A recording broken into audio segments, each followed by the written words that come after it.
جائز کرسی پر نماز پڑھنا کیسا ہے؟ اگر ناجائز ہے تو اس کی کیا وجہ ہے؟ فاروق احمد انڈیا سے۔ کرسی پہ نماز پڑھنا خلاف سنت ہے۔ رسول اللہ صلی اللہ علیہ وسلم کی جب طبیعت خراب ہوئی، آپ بیمار ہوئے، تو آپ صلی اللہ علیہ وسلم نے زمین پر بیٹھ کے نماز پڑھائی ہے۔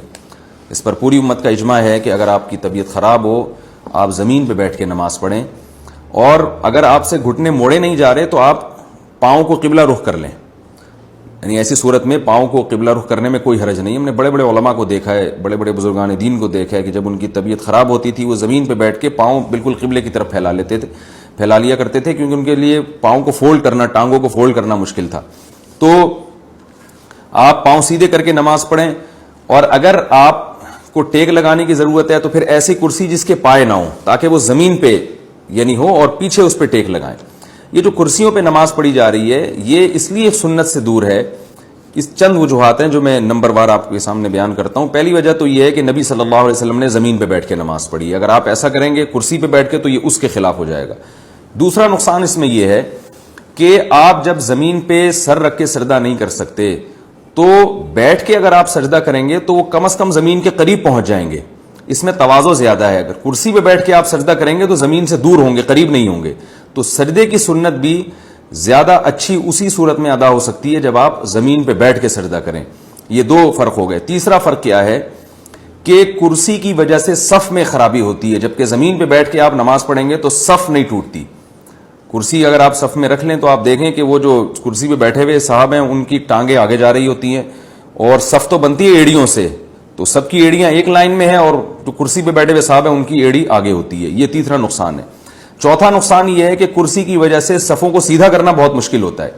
اب کسی کے درمیان میں کرسی رکھی ہوئی ہے، کوئی صاحب تھوڑا سا بائیں ہو گئے تو بیٹھا ہوا آدمی تو کھسک جائے گا، لیکن کرسی والے کو پوری کرسی اٹھانا اور پھر اس کو سائڈ پہ لے جانا بڑا مشکل ہوتا ہے۔ اسی وجہ سے ہم نے دیکھا ہے کہ وہ بعض دفعہ صفوں میں جگہ خالی ہوتی ہے اور وہ جو نمازی ہیں وہ کرسی پہ بیٹھے ہوئے ہوتے ہیں اور درمیان میں جگہ خالی رہ جاتی ہے، صف بن نہیں پاتی ہے۔ پانچواں نقصان یہ ہے کہ یہ مسجد کے اکرام کے بھی خلاف ہے۔ بلکہ اس سے پہلے میں بتاؤں گا اس میں غیر مسلموں کی مشابہت بھی ہے۔ جو غیر مسلموں کی جو عبادت گاہیں ہیں ان میں میز اور کرسیاں ہوا کرتی ہیں۔ آپ چرچ جائیں، اس میں ڈیسک رکھے ہوئے ہوتے ہیں، وہاں بیٹھ کے لوگ عبادت کر رہے ہوتے ہیں۔ 1000 سال سے زیادہ ہو گیا، 1400 سال ہو گئے، مسلمانوں کی مسجدیں ہمیشہ سادہ ہوتی ہیں، اس میں فرنیچر نہیں ہوتا۔ تو اب مسجدوں میں بھی فرنیچر آنا شروع ہو گیا ہے، تو اس میں غیر مسلموں کی مشابہت بھی ہے۔ اور چھٹا فرق یہ ہے، چھٹا نقصان کرسیوں میں یہ ہے کہ کرسیوں پہ بیٹھ کے جو یعنی اس میں مسجد کی بے اکرامی ہے۔ مسجد کی بے اکرامی اس لیے ہے کہ آپ کو پتہ ہے ہمارے ہاں کچھ تمیز تھوڑا سا مارکیٹ سے کچھ شارٹی ہے۔ جب کرسی سے لوگ اٹھتے ہیں تو اس کو سیدھا کر کے ایک جگہ پہ نہیں رکھتے، جہاں پڑی ہے وہیں کی وہیں چھوڑ کے چلے جاتے ہیں۔ 2-4 لوگ ہوتے ہیں جن کو ابا دادا سے کچھ بہت زیادہ انہوں نے تمیز سیکھی ہوتی ہے، وہ ذرا سلیقے سے کونے میں رکھ کے چلے جائیں گے، لیکن اکثر لوگ کرسیوں کو ایسے ہی چھوڑ کے چلے جاتے ہیں، اور گھٹنوں کی بیماری بہت تیزی سے پھیل رہی ہے۔ ہم تو بچپن میں دیکھتے تھے ایک بھی کرسی نظر نہیں آتی تھی مسجد میں، پھر آہستہ آہستہ 1 آئی، 2 آئی، اب آدھی صفیں کرسیوں پہ ہوتی ہیں۔ تو کچھ دنوں میں یہی ہوگا کہ یہ ساری کرسیاں دائیں بائیں الٹی سیدھی رکوع سجود میں پڑی ہوئی ہوں گی، اور مسجد کی یہ یقیناً بے اکرامی ہے۔ مسجد میں تو سلیقہ ہونا چاہیے۔ تو یہ ایک بہت بڑی وجہ ہے۔ اور 7ویں وجہ یہ ہے کہ اگر یہ کرسیوں کا رواج ختم نہ ہوا تو ہوگا یہ کچھ دنوں میں کہ یہ مسجدیں آپ کو سرائے اور ہوٹل نظر آنا شروع ہو جائیں گی۔ یہ دعویٰ میں نے 5 سال پہلے کیا تھا، اور اب اس دعوے پر کا مشاہدہ بھی ہونا شروع ہو گیا ہے۔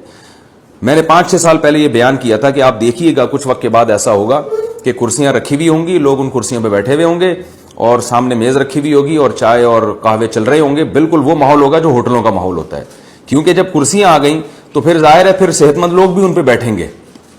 نماز کے بعد جو ہے نا گپ شپ لگانے کے لیے صحت مند لوگ بھی ان کرسیوں پہ بیٹھیں گے، پھر جب بیٹھیں گے تو وہ گول دائرہ بھی بنے گا، پھر جب بنے گا تو پھر میز لانے میں کتنا ٹائم ہے، پھر چائے اور سٹے بھی چلیں گے اس میں۔ تو اب میں تو رمضان میں دیکھتا ہوں کہ یہ سب کچھ ہو رہا ہے، کرسیوں پہ اعتکاف والے بیٹھے ہوئے ہوتے ہیں اور چائے بھی چل رہی ہوتی ہے۔ بالکل وہ گپ شپ کا ماحول ہوتا ہے جو گلی محلے میں نہیں کرسیاں ڈال کے لوگ بیٹھے ہوئے ہوتے ہیں۔ تو یہ مسجد کے اکرام کے بالکل خلاف ہے، اس کو ختم کرنے کی کوشش کرنی چاہیے۔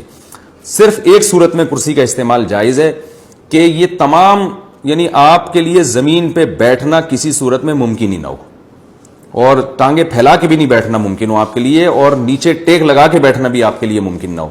تو پھر بحالت مجبوری کہ آپ کے لیے ایک چیز ناممکن ہے تو پھر آپ کرسی پہ بیٹھ سکتے ہیں، مجبوری ہے، لیکن اس میں بھی بہتر یہ ہے کہ فولڈنگ کرسی ہو، اپنے ساتھ لے کر آئیں، اپنے ساتھ لے کر جائیں. یہ ممکن نہیں ہو تو مسجد میں ایک خاص جگہ ہونی چاہیے جہاں ان کرسیوں کو رکھ دیا جائے. تو یہ اس پر ائمہ کرام کو، مساجد کے اماموں کو چاہیے کہ اس پہ جو ہے وہ نوٹس لیں، اور مسجدوں میں جو کرسیوں کا رجحان بہت تیزی سے بڑھ رہا ہے اس پہ جو ہے نا اس پہ کنٹرول کرنے کی کوشش کریں. آرام طلبی تو بڑھتی چلی جا رہی ہے. کچھ دن میں ایسا ہوگا کہ کرسیوں کے بجائے اب صوفے آئیں گے. آپ دیکھیے گا باقاعدہ صوفے آئیں گے کہ بھئی اب سخت جگہ پہ بیٹھا نہیں جا رہا. صاحب کو ڈاکٹر نے کہا ہے کہ آپ سخت جگہ پہ نہ بیٹھیں، نرم جگہ پہ بیٹھیں. تو پھر وہ باقاعدہ صوفے آئیں گے، اور پھر وہ جب صوفے آئیں گے تو پھر وہ فولڈنگ صوفے آئیں گے کچھ وقت کے بعد. پھر وہ ایسا صوفہ آئے گا کہ بوقت ضرورت وہ اس کو بیڈ بھی بنایا جا سکے، کیونکہ بعض دفعہ نمازی تھک جاتے ہیں، ان کی کمر میں درد ہوتا ہے تو ان کو لیٹنا بھی پڑتا ہے. تو وہ پورا ماشاءاللہ گھریلو ماحول بن جائے گا. آپ کو گھر جانے کی ضرورت نہیں رہے گی.